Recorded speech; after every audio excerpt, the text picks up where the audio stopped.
So, welcome back. So, today we shall be trying to understand about or looking into more details about the advanced encryption standard, which we started to discuss in the last class, and we shall also touch upon the definition of side channel analysis, which is so important for hardware cryptography. So, the concepts that we shall be covering in today's class is that we shall be trying to look into the AES blocks. So, we shall be trying to go through the definitions of the various round operations in AES. And in this context, a very important algebra which we need to look into is what is called as GF2 algebra or Galois field 2 algebra, where we will try to look into how modular arithmetic is done in characteristic 2 fields. Okay. So, and finally, we will be trying to conclude with some challenges on cipher implementations. So, just to begin with, binary fields or binary finite fields essentially are finite fields which is denoted, for example, by the set S, and there are two operators which are defined. So, it is typically denoted by, say, a dot and a plus. So, a dot is often kind of realized as a multiplication and a plus is with additions, but essentially they can the definitions can be varied, and their definitions are just indicative of these two operations. So, therefore, right, you can basically take two elements in this field, and you can add, subtract and multiply, and you can also divide by any non-zero element. Okay. So, therefore, idea is that every element here which is non-zero should have a multiplicative inverse, and therefore, you should be able to multiply with the multiplicative inverse. Okay. And there is another very important rule which is called as distribution. So, the multiplication should distribute over addition. So, therefore, right, in binary finite fields, which is the the smallest form of the binary finite field, will typically have only two elements, which is 0 and 1, and that is also called as GF2 or Galois field 2. Okay. So, this is usually called as Galois field 2 or GF2.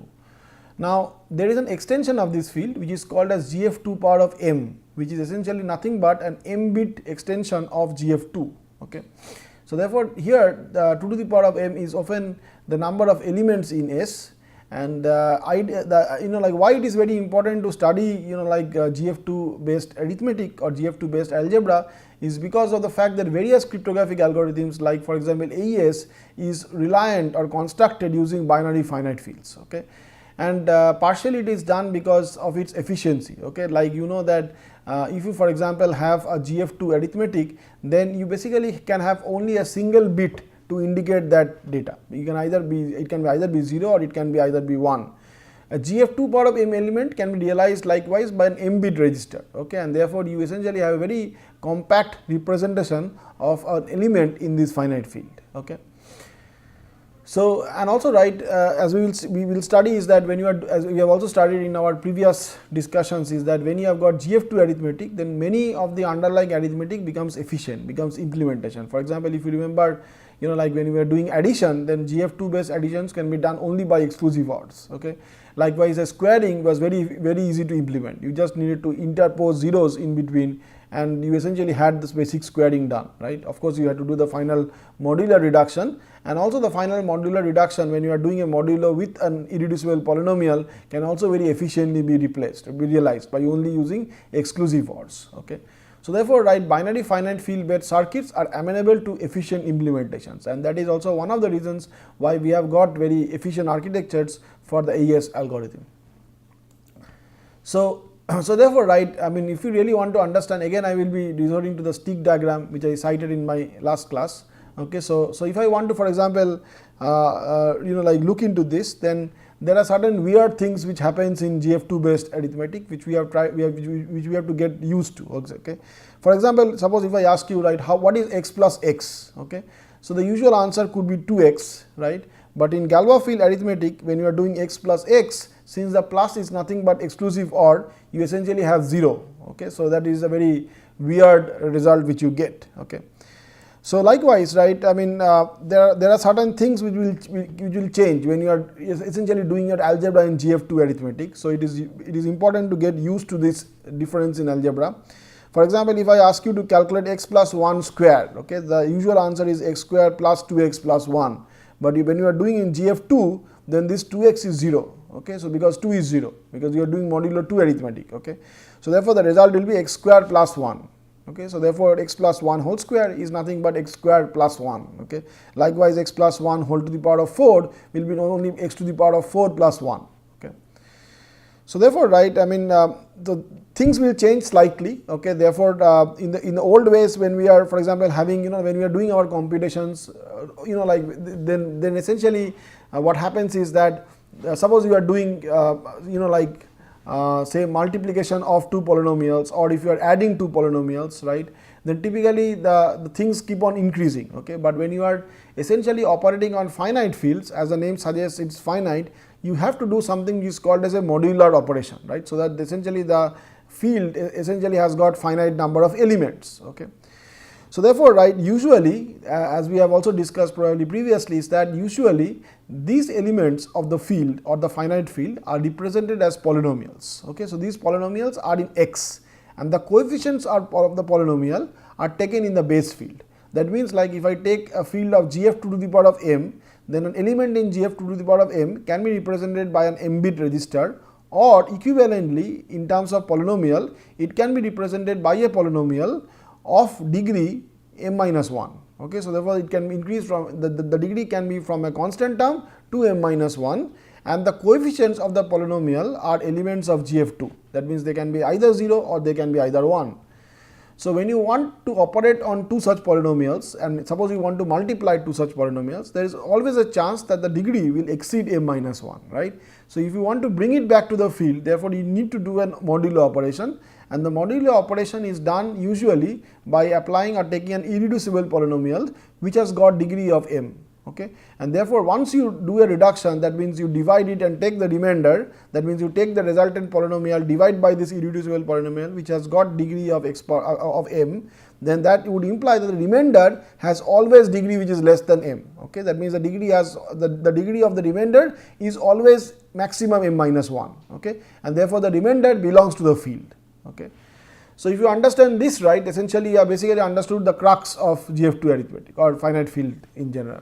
So what essentially, for example, like when you are, so there are small differences, right, as I said, which we have to get used to. For example, right, if in the old way, right, when you are doing a computation, suppose you are doing a computation like in the old way the coefficients could be as big as possible. Suppose when you are doing some arithmetic, you have got a coefficient which is say 123x squared plus 45x squared plus 678x plus 9x plus 10. So therefore you can see that in the old way, right, or in the usual algebra, we essentially often see huge or large number of coefficients. Okay, but in the new way, that means when you are doing these computations here, you have to reduce these coefficients. Okay, so you have to reduce this coefficient GF2. That means if you, for example, do it or reduce it here or apply it here, then 168 will be 0 because that's an even number. Okay, 687 will be odd, so it is 1.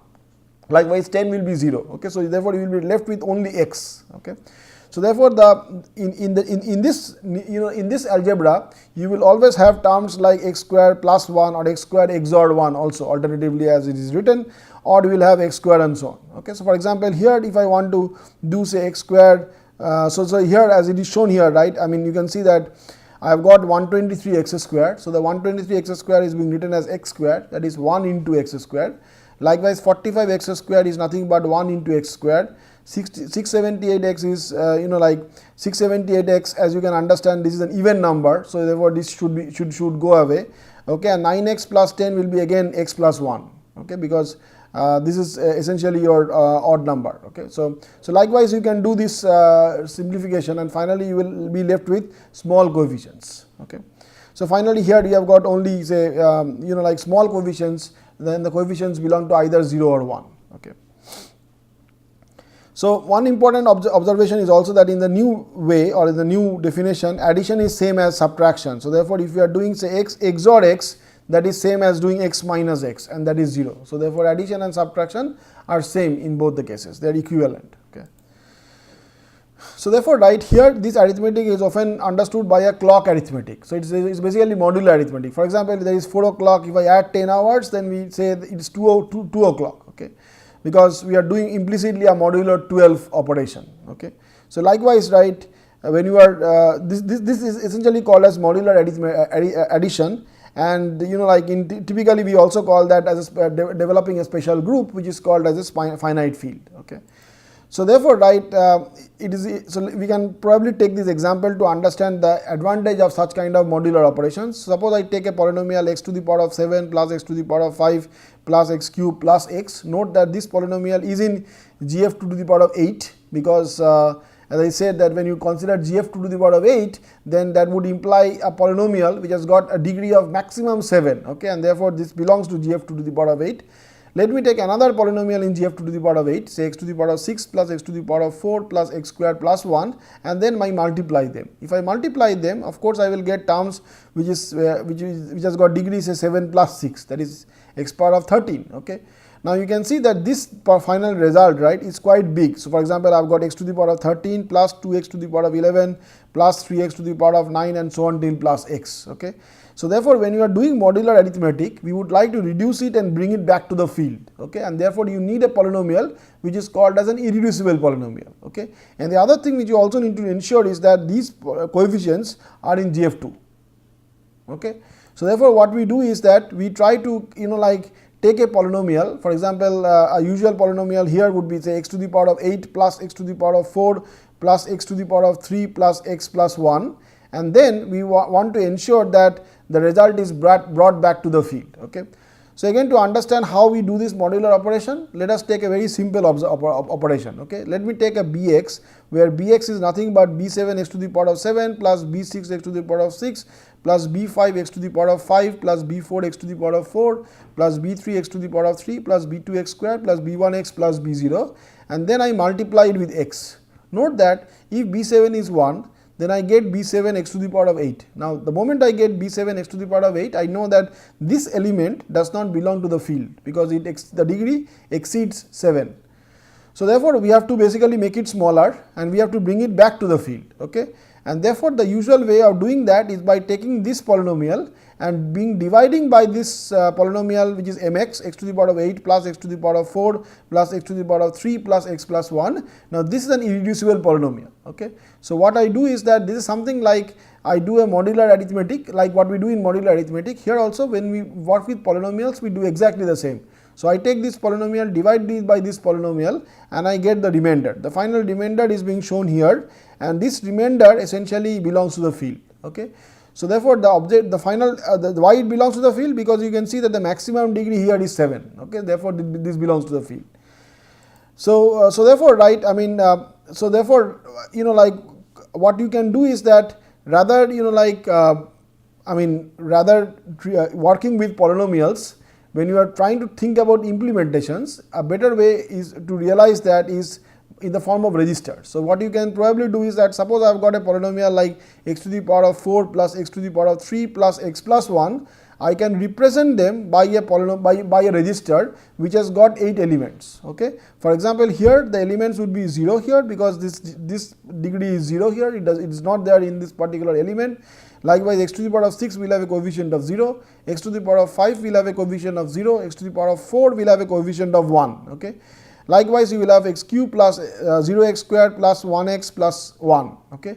So therefore, this number is nothing but 0001, and that therefore in hexadecimal I can denote it as 1, and here I have got 1011 in hexadecimal, this is b, okay. So therefore, right, I can actually represent this by a single byte, 1 byte, which is denoted by this hexadecimal notation, which is 1b.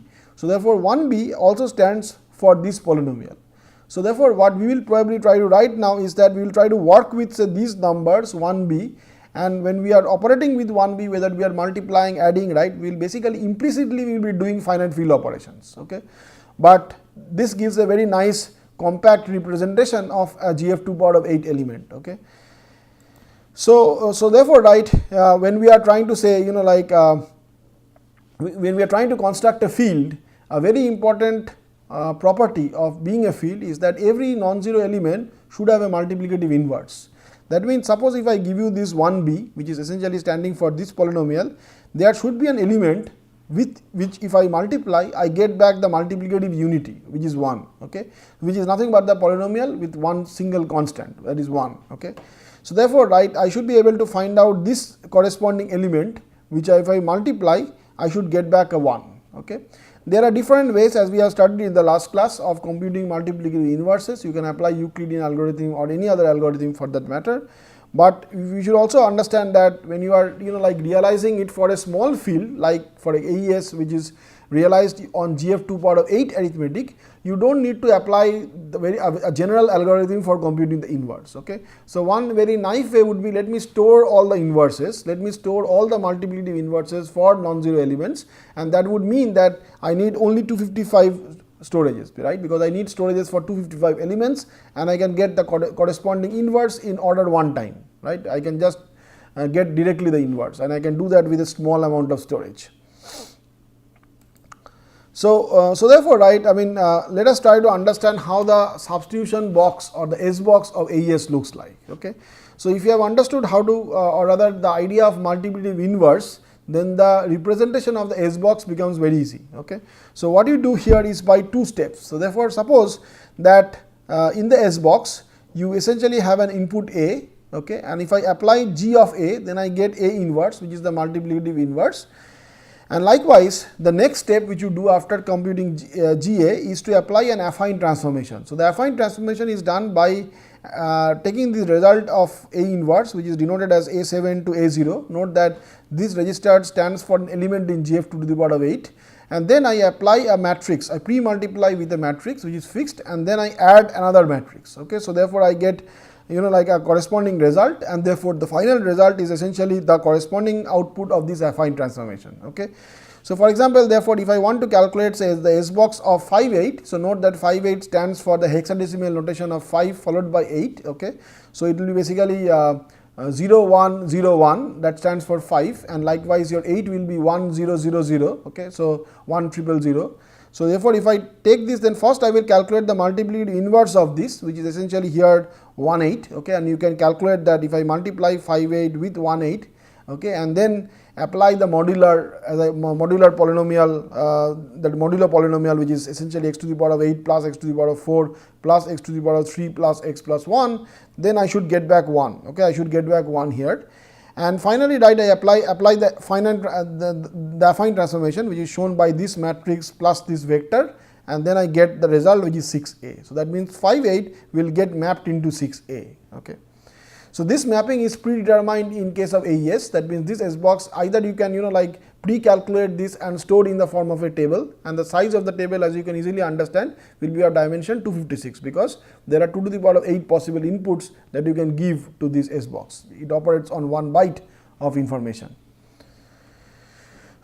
Mixed column is probably the more like complicated complicated step, where you basically take like each of these columns. So, in AES, as I said that in AES 128, a state is represented as in this form. Okay. So, it is represented as a matrix. So, this matrix has got 16 bytes. Okay. So, you can either visualize them as 16 bytes, or you can visualize them to be made of 4 columns. Okay. And each column has got dimension of 32 bits or 4 bytes. So, in mixed columns, what you do is you take one of these columns and you transform them and get another output column. Okay. And how do you do this transformation? Is by taking this column and writing them as another matrix, say Ax, or another polynomial, say Ax, but Ax now has got elements, okay, such that like I can write Ax as A3 x to the power of 3 plus A2 x squared plus A1 x plus A0. Note that all these coefficients A0, A1, A2 and A3 now belongs to GF 2 power of 8. And now what I do is that I multiply it with a fixed polynomial, which is a special polynomial, and then I take modulo x to the power of 4 plus 1. Okay. Note that x to the power of 4 plus 1 is not an irreducible polynomial in this field. Okay. And therefore, all elements will not have multiplicative inverse. But at the same time, if I want to apply, to get the decryption, I need to ensure that this special polynomial has a multiplicative inverse. Okay. So, therefore, it indeed happens, right, that for this particular polynomial or reducible polynomial, this polynomial has a multiplicative inverse. Okay. And therefore, right, we can apply a decryption process. So, in the encryption step, what we do is that we take this polynomial, we multiply it with this special polynomial, and then apply modulo x to the power of 4 plus 1 to get another result, which essentially also will therefore have can be represented as shown here x cube with like degrees like x cube, x squared, x and constant term, where the coefficients are as shown here 2a3 plus a2 plus a1 plus 3a0, For x square it will be 3a3 plus 2a2 plus a1 plus a0. Likewise for x it will be a3 plus 3a2 plus 2a1 plus a0. Note that these operations like 2a3, 3a0, they are done in GF 2 power of 8.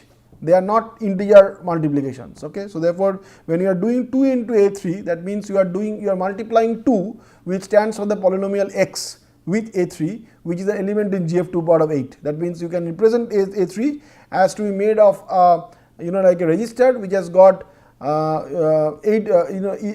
register of dimension 8, and each of them are 0, 1 values, or you can imagine them to be as a polynomial which has got a degree of maximum 7. Okay, and therefore when you multiply it with x, there is always a term of overflow. The moment there is an overflow, again you apply the indivisible polynomial as I said in the previous slide, and you bring the result back to GF 2 power of 8. Okay, and finally you essentially try to compose them, and you essentially get this coefficient. Okay. Alternatively, there is a very simple representation of this transformation, which is done through this mixed column matrix. So here you take this column which is denoted as a3, a2, a1, a0, and imagine that you are basically pre-multiplying with this matrix. Okay. So this matrix essentially has got elements 2, 1, 1, 3, and then there is a cyclic shift of these elements. So you can see that I get 3, 2, 1, 1, 1, 3, 2, 1, 1, 1, 3, 2. Again note that all these elements belong to GF 2 power of 8. So therefore the multiplication is done in Galois field 2 to the power of 8. Okay. And finally you get the result which is shown as B3, B2, B1, B0, which is nothing but the transformed column. Okay. So you apply this column by column, and you essentially transform the entire state matrix, and you get the result after the mixed column operation. So therefore, let us take let us summarize these steps what we have seen. The first step is the add round key. So then in the add round key you take a state of the AES 128, you have got a key. Again this key is nothing but a 16 byte data, which is again represented by this tabular representation where every element is a byte. Okay, and then you do an exclusive OR. This is your key mixing step, and you get the final result. Okay, here this plus stands for exclusive OR, where you are doing a bitwise exclusive OR. Then there is an important step which is called as shift rows. In shift rows you take this particular state matrix, and you see that in the first row I do not do any shift. Okay, so therefore if the first row is AEIM, I essentially have got AEIM in the output of this transformation as well. But if you see the next row, then for example BFJN, then you will see that I do a cyclic left rotation. Okay, so therefore B comes here, F comes here, J comes here, and N comes here. So I do a cyclic left rotation by 8 bits. Okay, that means by 1 byte. For the third row, I do a cyclic left rotation, but now I do it by 2 bytes. So therefore, like K will come here and so on. So I will get KOCG in this case.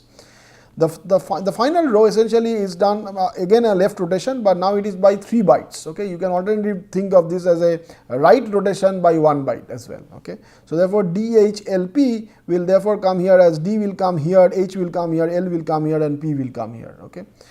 So finally you can also realize that if you want to realize that by a hardware, then you don't need to invest any resource, because you can do this entire mapping by just wirings. Okay, you don't need any explicit step for doing this computation. You can just do a wiring, and therefore without any resource you can achieve this transformation. Okay, inverse shift row can be again done in similar way. This is just the opposite operation, and which you can again do by a wiring operation.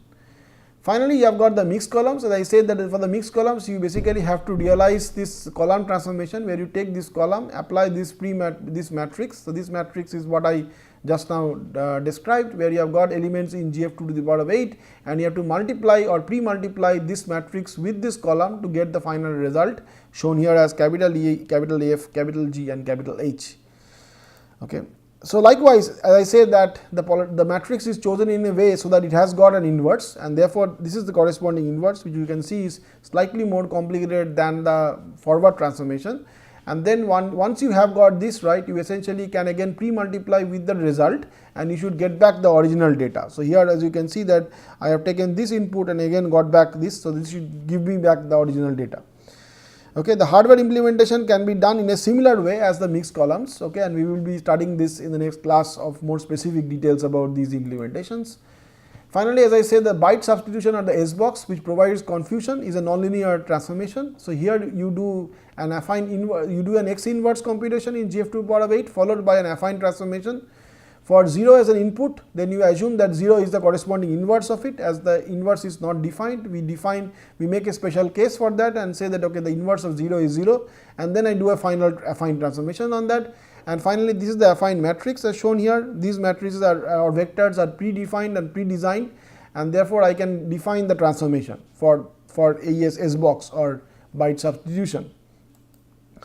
So finally, what I do is that, for example, if I want, I can store this in the form of a table. So what I can, for example, suppose my input is 4 2. So what I do is that in that table, I have got like a tabular representation where the rows are indexed by numbers from 0 to f, and the columns are also indexed from 0 to f. So therefore, if 4 2 is my input, then I see the corresponding row here, and I see the corresponding column here, and therefore 2c is my result. Okay, so therefore I can also realize this by a nice tabular representation. Although this may not be the best way of implementing it, but at least we understand how we can like possibly realize such kind of mapping. Okay, so we will be studying in the next class about more details about how to realize this S-box operation. So talking about, like, finally our goal is to develop a hardware design, but one of the very important so basically in the classical sense, right, what we have discussed in the previous discussion or lecture also, that you have got Alice and Bob, and you have got an attacker which is either Eve or Mallory or some eavesdropper who is trying to observe this communication channel. So therefore, what we essentially assumed in the classical sense was that only Alice knows Ka, only Bob knows Kb, okay, and Mallory has got access to the encryption algorithm, decryption algorithm and the communication channel, but does not know the decryption key. Okay. So this is the classical scenario. But in real life, when you have either a hardware design, or if you have an embedded design, or you have any implementation for that matter, then the attacker can try to look into several other information sources, and these are what are called as side channels. So in the side channels in the real world essentially stand for those unintentional or even unintentional information leakages which can happen in the real world and can compromise your secrecy. Okay, can compromise the information about the secret key. So therefore, there can be several side channel sources. Okay, so the cryptographic algorithms, like the threat models and the security goal is also important. Okay, the protocol is important, the software is important, whether you are doing a hardware design is important. Okay, and finally your deployment and usage is also very crucial. Okay, and of course you have the human users. Okay, and it is almost impossible to design a totally secure system with humans in it. Okay, but rather, right, what we will be trying to look into is not those aspects, but more as we have traditionally been handling only cryptographic algorithms. In this course, we shall be trying to look into more of the hardware and the software leakages. For example, in software you can have key dependent variations, computation times and so on, which we will try to see how we can exploit and also suitably safeguard against. And in hardware, of course, you have got several side channel sources like power consumptions, EM radiations, test methodologies, behavior under faults, which all can lead to efficient mechanisms of attacks. Okay, and therefore, when you want to really make secure hardware, you need to take care of these threat scenarios and properly address them. Okay. So therefore, right, the fundamental claim here is that strong cryptographic algorithms are important, but they are just the beginning. So it may, in this scenario, for example, take a smart card and take it to a card accepting device, have a nice encryption algorithm. So when you are just restricted to only input and output exchanges, then this may be safe. Okay, but in the real world, right, there may be, for example, power supplies. Okay, and that power supply can trivially leak the key. Okay, and therefore, right, for example, like if you have studied, for example, the RSA algorithm, right, the RSA algorithm does a square and multiply operation. Okay, and therefore, what may happen is that from the power consumptions here, depending upon the glitches or just seeing the glitches of the power rail, you can probably infer that the secret key was 0. Okay, where and if the glitch is more, or if this is more, then you see that probably it is doing an additional step, and the additional step is probably a multiplication. Okay, and therefore it will give you the secret key in an order n amount of time. Okay, in a linear amount of time. So therefore, you are not really challenging the mathematics behind RSA, but you are just having a very easy way of getting the key, but your target is mainly the implementation. Okay, and therefore it also ensures that our implementation should not be efficient as well only, but at the same time also should try to restrict against these kind of attack vectors. Okay. So therefore, what are side channels? Right, these are typically covert channels which leak information which the designers of the cryptographic algorithm did not consider. And often you will find that they take place because of optimizations. Okay, these optimizations either are done intentionally by us or unintentionally by maybe the compiler or by other artifacts, which essentially tries to optimize our designs and try to only concentrate on performance. Okay.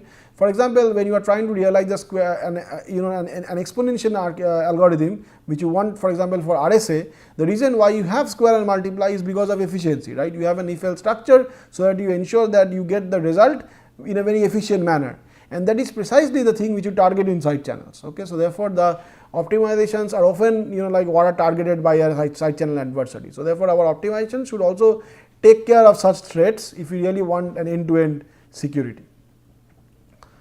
So therefore, there are a lot of challenges for a cryptographic designer. It has to, of course, take care of overhead. As I said, for cryptography, the algorithms are very computationally intensive.